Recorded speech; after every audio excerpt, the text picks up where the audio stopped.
Hello and welcome to Pinay in Ontario YouTube channel. Ayan. Ngayon guys, naglalakad lang kami sa tabi ng ini-stayan namin.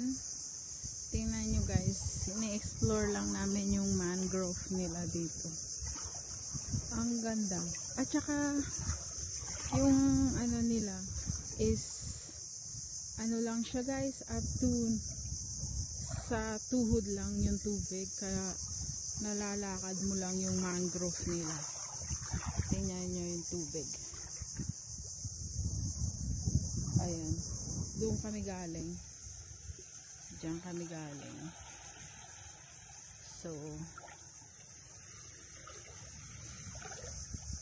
low tide pa siya, pero parang bumabalik na yung tubig. Pero kahit na bumalik na yung tubig, kahit na mag high tide na siya, hindi masyadong mataas yung tubig.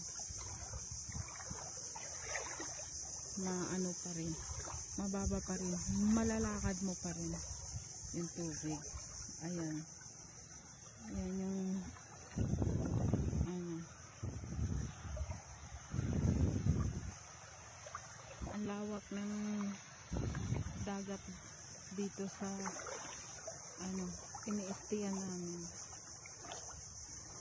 Kasi yung tinitignan namin yung ibang mga resort, wala sila masyadong ano, masyadong space para makapag-explore. Maliit lang yung kanilang beachfront. Ayan. Pero ito sobrang lawak. Yun nga lang, kung gusto mo talagang mag-swimming, if you wanted to go swimming, you have to go far.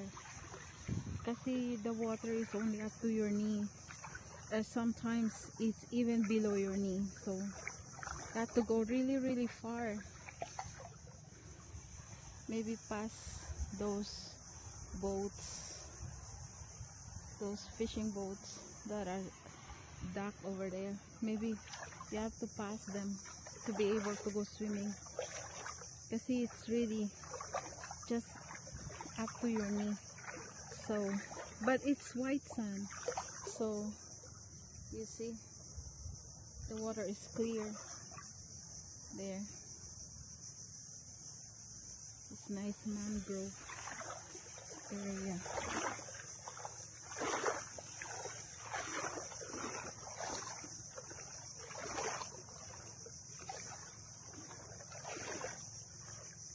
So this is Puerto Princesa, Palawan, and tomorrow we are going to book a island hopping.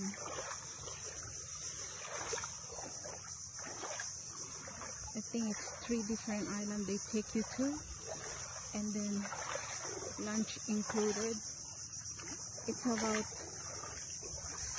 we book it through Klook. It's a website.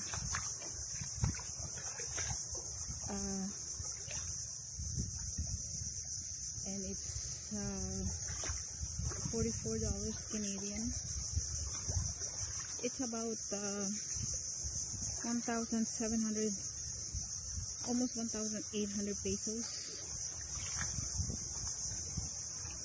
So they also have the underground river adventure, but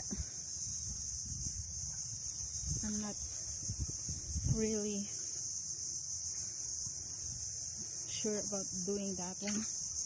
I'm kind of terrified of going underground. I don't know what's in there.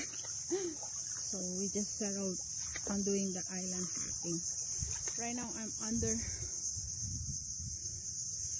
surrounding with mangrove there. See? Yan. There's Chris. There's Chris. It's kind of cool. Look.